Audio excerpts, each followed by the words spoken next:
Hello, hello.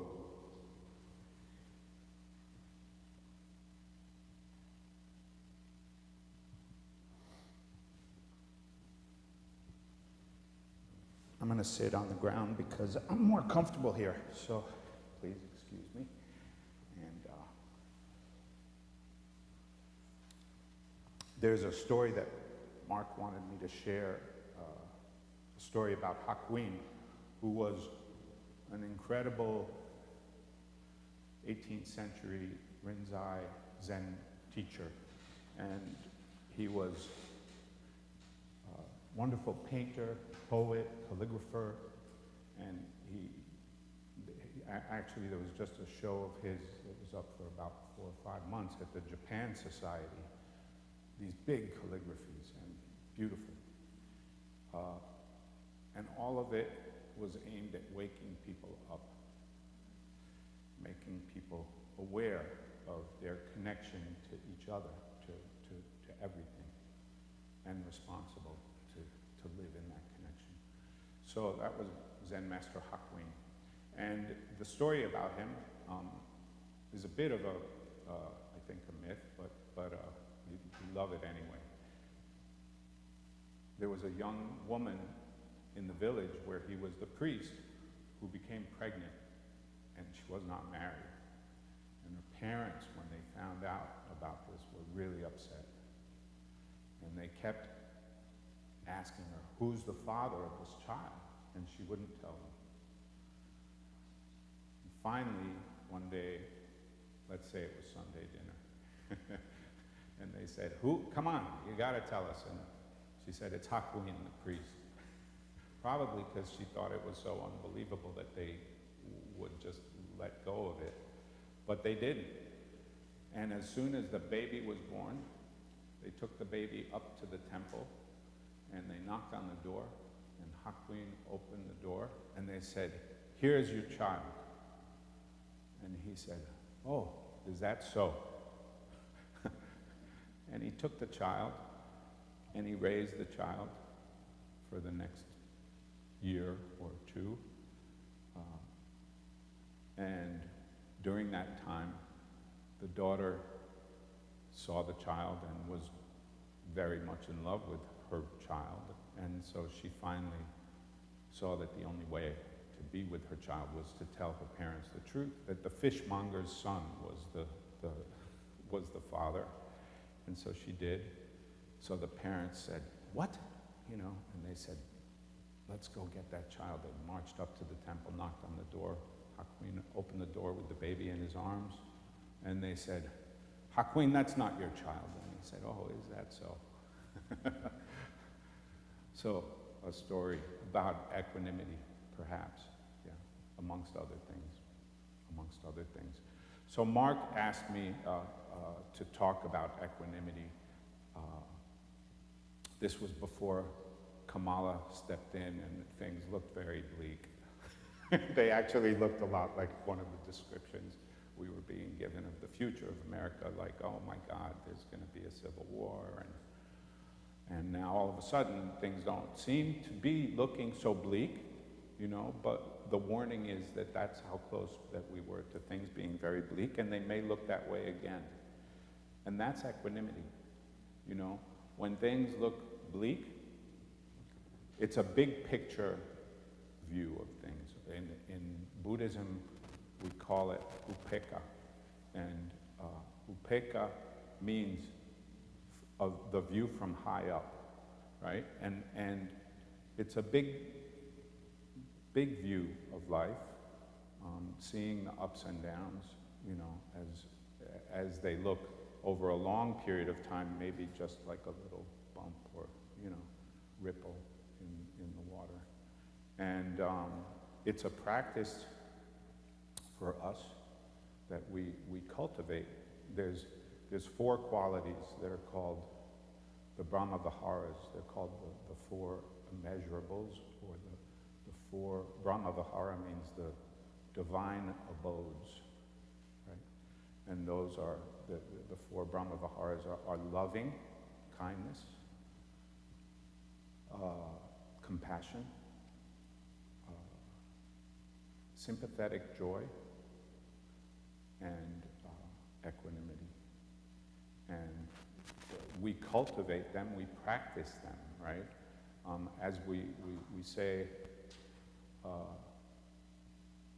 they're innate qualities in all human beings, but just like your innate ability to play music, you won't be doing it like Sophia unless you practice it, you know? And so these qualities of how to be kind and loving, how to be compassionate, how to experience sympathetic joy, and how to be equanimous, which is a word that I love because it sounds like hippopotamus, but equanimous, right? How to have equanimity, steadiness. And so this equanimity is kind of as I said, it's a being living with the way things are. We call that suchness, right? The way things are. Life is the way it is, and it doesn't mean a like acceptance of things or a tolerance of injustice. And it's often confused with that. People think of it as a quality of like, okay, well then how do you do anything? But it's not that. It's a deeply connected, and it's practiced with those other three, right?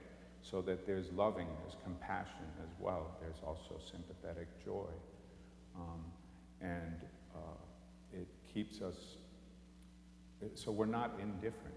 We still go out in the world and try to help others, try to be kind, try to be compassionate, try to be joyful. Yeah. And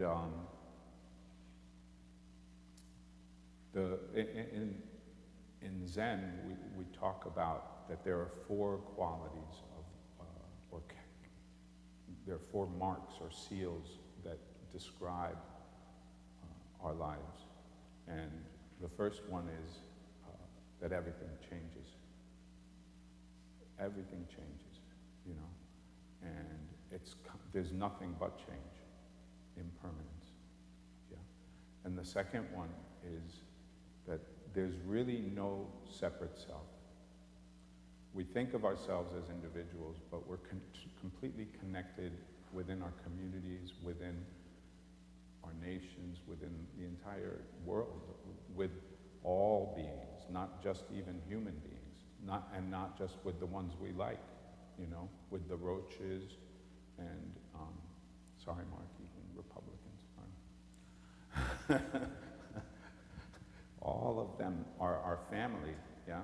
Recently, I was out west with Lakota elders, and they, at the end of their prayers, always say, Mitakoyasin, we're all related. We're all related, you know? And they talk about being a good relative. How are you a good relative, you know? And so that's very similar to what we're talking about here. The third seal is that there's suffering, there's loss, there's aversion, things we don't like, things we do like go away. There's a beautiful poem that we just recently have been studying by, it's not a poem, it's a teaching by Dogen, who was, along with Hakuin, probably the two great Zen masters in Japanese history. And Dogen's poem says, in spite of our longing, flowers fall. And in spite of our aversion, weeds grow. You know? And so, recognizing that, you know. And then the fourth seal is that there's freedom. And that's just another version of the third seal, because they both have to do with whether or not we're able to live with the first two. That everything changes and that everything is completely interconnected. There is no separate self. So living with those things, with those aspects and characteristics and seeing them and not trying to deny them or avoid them is a big practice and is a lifetime practice, yeah? Myrna and I were talking about aging, you know? Like aging is boy, it's, as my aunt used to say, who lived to be 90-something, it's not for sissies, you know? Like all the wheels are coming off and some of the axles are gone too. She said it's not for sissies, aging, you know? So we all know, you know, there's a lot of loss involved. There's a lot of loss of our own feelings of liberty and independence and you know, some acceptance, along with, you know, pushing where you can is a key to equanimity. Last night, as I was thinking about this talk and sitting with my 90-year-old mom who's in the city and I take care of on the weekends, we were watching the news and they were talking about Ernesto, whom, if you don't know, is a hurricane that's hit the Bermuda yesterday, I think. And we have these incredible waves from Ernesto here this weekend, and therefore big rip tides, you know. And I was thinking about equanimity as learning to swim in a rip tide. You know, when I was younger, I used to swim every day. When I first moved out here 30 years ago, I literally swam every single day of the summer. And if it was a riptide, it was a riptide. You know, if it was a storm, it was a storm. But I love the ocean, and it was why I moved here. I'm no longer challenged by the riptides, meaning I don't like to get into them. My dad was good friends with Dr. Benjamin Spock, and one day they were watching my mother and his wife, Mary, swimming in the ocean in Maine, and my father asked Ben, "Don't you miss swimming?" And he said, "I'm no longer challenged by it." So, yeah, you know, some acceptance. Our riptides are all different. We have political riptides. We also have the riptide of aging, right? But learning not to struggle against it, because when you struggle against it, you don't win, you know. So swimming either parallel to it, as they tell us, or even with it. Like when I was young and could swim for, you know, all day, I would swim with the riptide and see where it took me and then swim back, you know. It wasn't a thing. But what I knew really deeply too was that feeling of panic. And that feeling of like, oh my God, like I'm getting too far away. I can't see the beach anymore, you know. What if I'm in Ireland?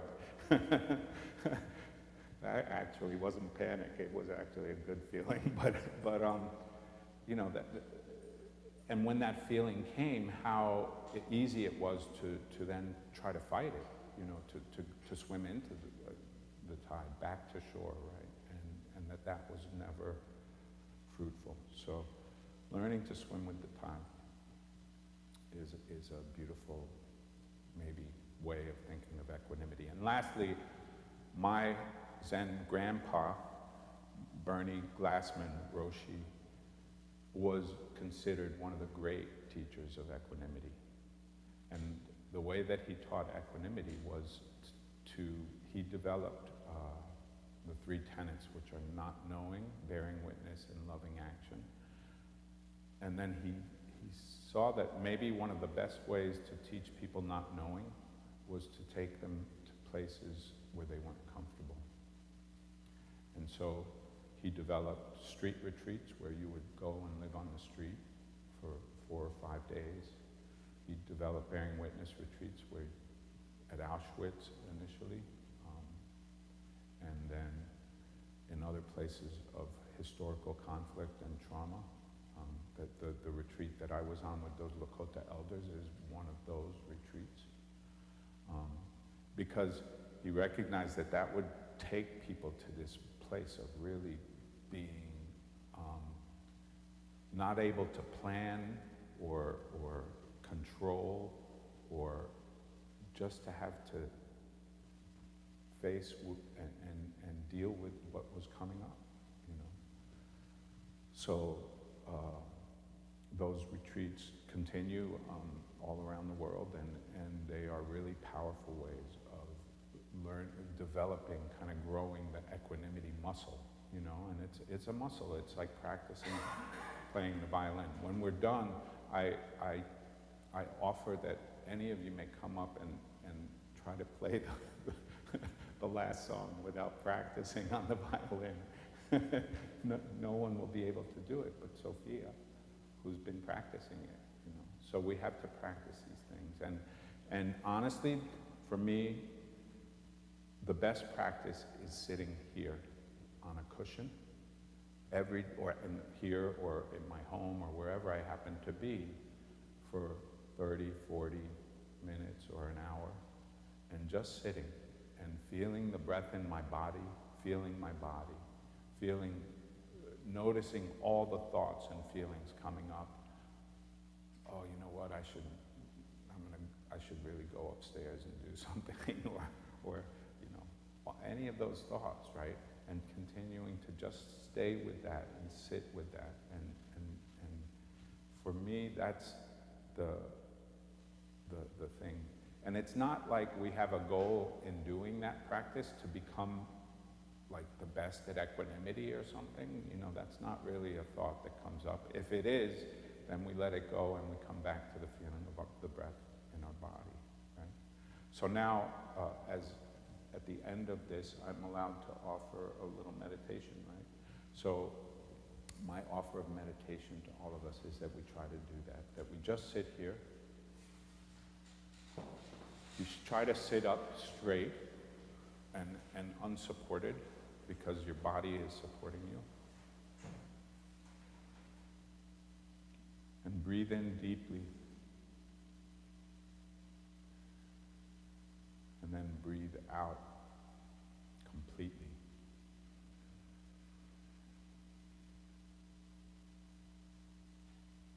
Don't start the next breath till you've finished this one.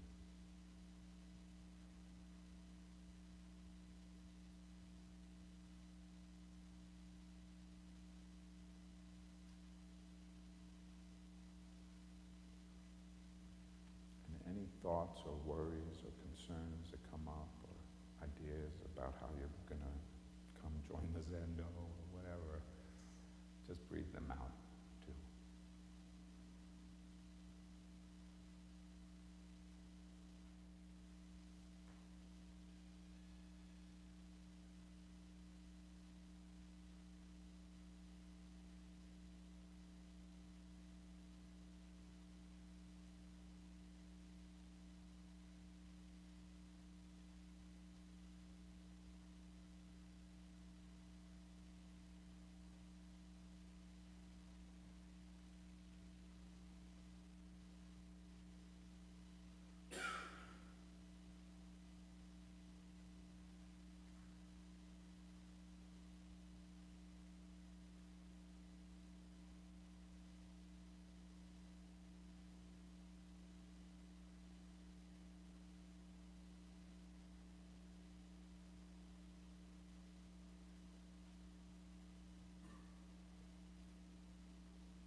Thank you.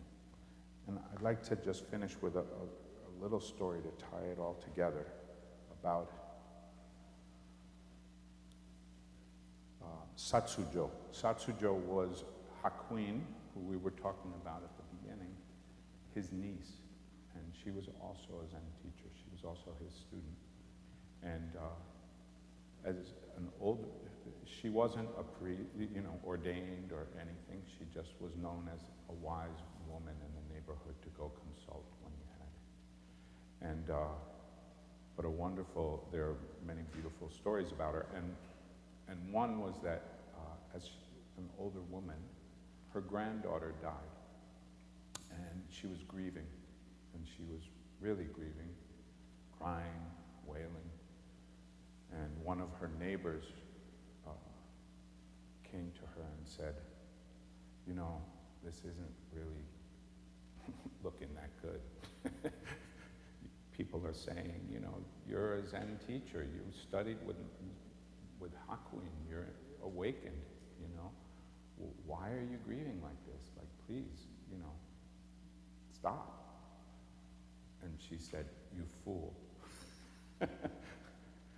Don't you know that my tears are better for my granddaughter than any flowers, candle, and incense that I could possibly offer? And this is a teaching that equanimity isn't just, you know, acceptance. That we also accept our grief, you know, that we accept our humanity. So please be careful for the riptides if any of you are considering going in. Know your riptides. Don't swim against them. And thank you very much for being here. It's really wonderful to be with all of you.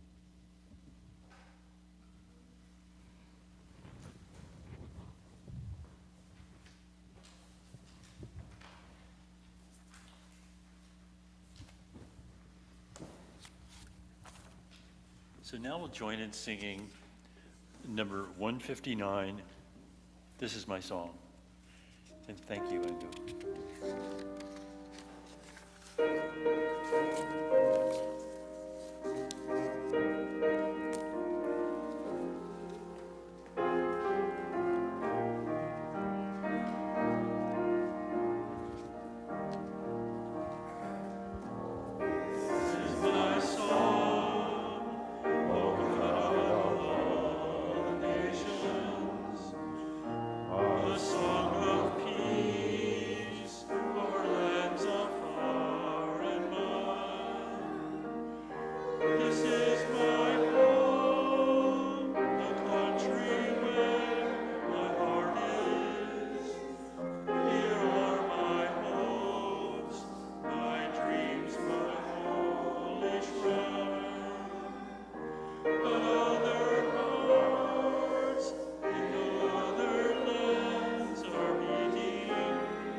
So, if you didn't notice, this was first printed, this song, the words for this song in 1934, Finlandia. Would you like to do the benediction?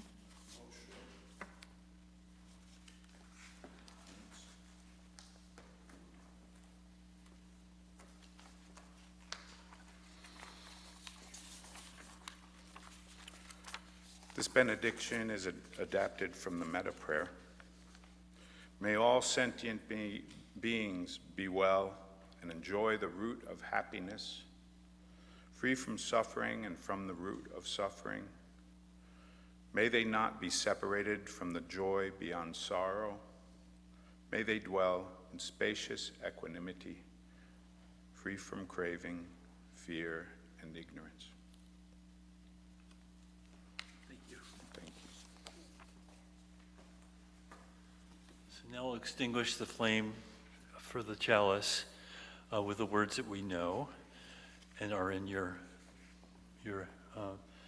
order of service, I believe. We extinguish this flame, but not the light of truth, the warmth of community, or the fire of commitment.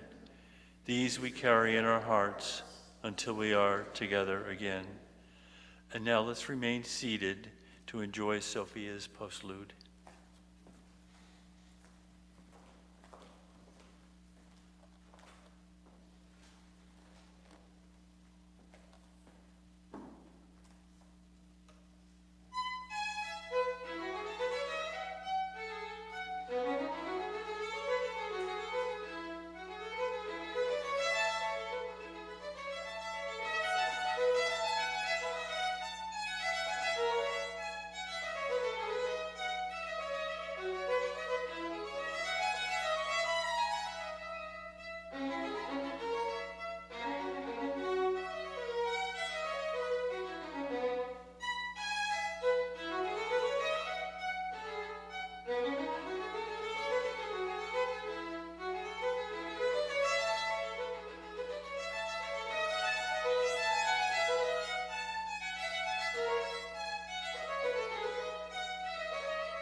Hello, it's Patience.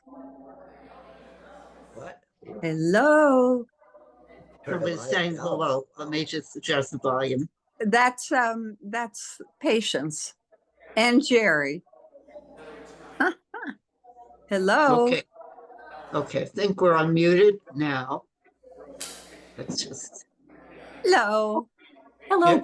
Patience. This is Grania. Hello. okay, Hi, now we can say, Grania. We can hear you guys.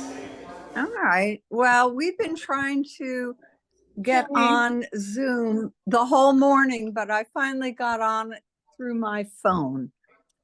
Yay. So we heard the postlude. That was it. Yay. But we were It's there so in funny, though. spirit. Yeah. So if you can see us, I can see we you. can see, maybe that's Amy. Yeah. I don't know. But hello. Well, this is Grania again. Tip and I have COVID, so we're not worth looking at all. Oh, And we're sort of snuggled on the living room couch with the Hello. comforter. And if I may, if you know Hello. anybody who has COVID or who has tested positive, Hello. it would be good to report it, because just in having it, I've learned about Hello. 25 other cases of people who have COVID, and nobody is wearing masks because these things aren't reported. Hello. That's the end of my speech. And there's a way to report them to the NIH. Hello. Hello, somebody, we hear you, whoever you are. You guys here now? hello. This is Hello. Sue and Norm Roscoe we're from Hello. further west. So you guys can't hear us, is that right? Hello. I can hear you. Boy, Kent, the music, the soloist, very good. Did you post what music she's playing? We're unmuted. Patience and Jerry We can are. hear you. Hello. Hi, Amy. No. Okay. No. Can you hear me? Yeah, we didn't hear the whole service. We couldn't get Check. live, not on our computer or on either of our phones. Check. Finally, I check, got check. my Yeah. iPhone to Hello. pick it up, Is that iPhone better? 12. Can you hear me? Yes. Check. Can you hear Okay. me? No, I'm good.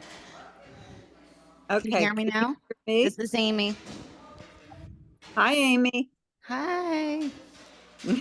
you can see the bottom half of my back.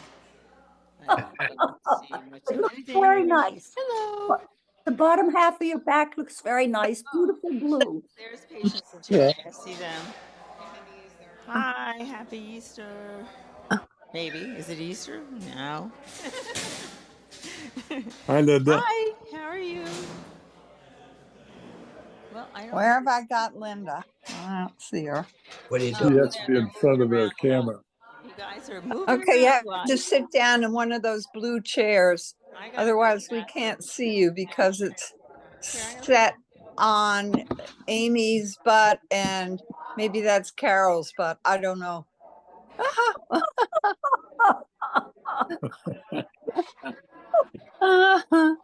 But now we're tapping to speak. Done speaking. Well, I'm not done speaking. Well, we tried valiantly for about an hour plus to get on. Thank you, Patience. So, yeah, well, Susan, thanks, thank you Ken. for being here. Oh, in spirit. Okay. Well, I guess we'll hop off because this is really wild. Right now, I have done speaking, so now I'm.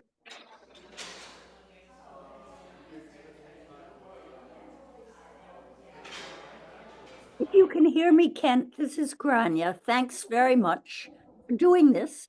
And thanks to Mark and Martha. I think it's very